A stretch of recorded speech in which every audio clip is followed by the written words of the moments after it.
Supreme court ने रद्द किया महाराष्ट्र का मराठा आरक्षण और साथ ही साथ ये भी कह दिया कि पूरे देश में आरक्षण की अधिकतम सीमा 50% ही बनी रहेगी। कायदा कानून का ये वीडियो इसी अहम फैसले पर। 2018 में महाराष्ट्र सरकार ने राज्य में राजनीतिक रूप से ताकतवर माने जाने वाले मराठा वर्ग को 16% आरक्षण दिया था। ये आरक्षण बाकी दिए जा रहे आरक्षण से अलग था। इसका मामला सुप्रीम कोर्ट पहुंचा, जिस पर 5 जजों की संविधान पीठ ने फैसला दिया है। इस फैसले की बात करने से पहले थोड़ा सा मामले की पृष्ठभूमि को और समझ लेते हैं।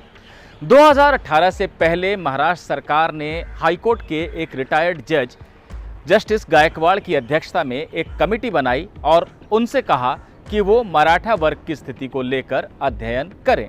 इसी कमेटी की रिपोर्ट के आधार पर राज्य में जो 27% ओबीसी वर्ग को आरक्षण मिल रहा था, उससे अलग 16% आरक्षण मराठा वर्ग को खास तौर पर दे दिया गया।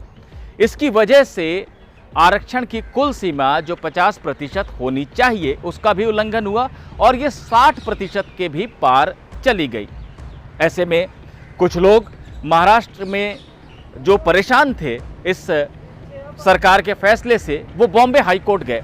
बॉम्बे हाई कोर्ट ने विस्तार से मामले को सुना और ये कहा कि ये सही बात है कि आरक्षण की अधिकतम सीमा 50% रखने का सुप्रीम कोर्ट ने फैसला दिया है, लेकिन आपातकालीन स्थिति हो, असाधारण स्थिति हो तो किसी वर्ग को विशेष आरक्षण दिया जा सकता है। इसीलिए मराठा आरक्षण को रद्द करने से हाई कोर्ट ने 2019 में मना कर दिया।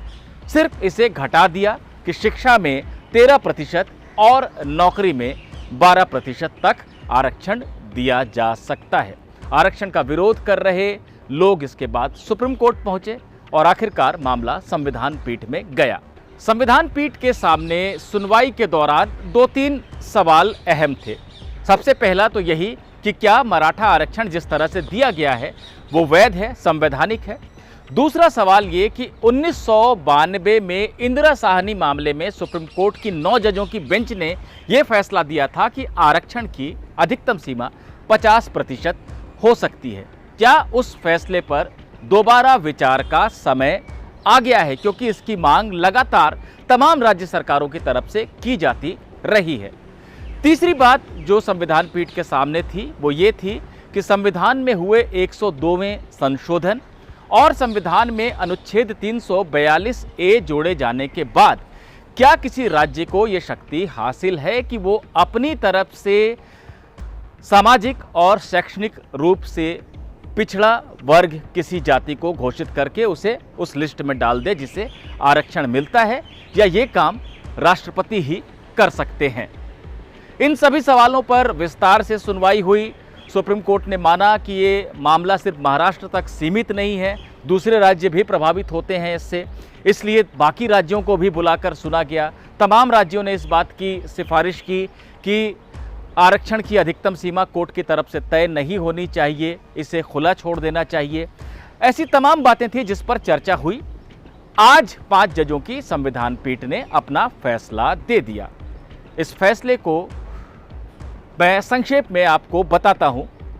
सुप्रीम कोर्ट ने जो पहली बात कही है वो ये कि इंदिरा साहनी फैसले पर दोबारा विचार की जरूरत नहीं है, यानी आरक्षण की सीमा जो 50% तय की गई थी वही बनी रहेगी, उसमें बदलाव की कोई जरूरत नहीं है। दूसरी बात, महाराष्ट्र का मराठा आरक्षण चूंकि इस सीमा का उल्लंघन करता है इसलिए असंवैधानिक है।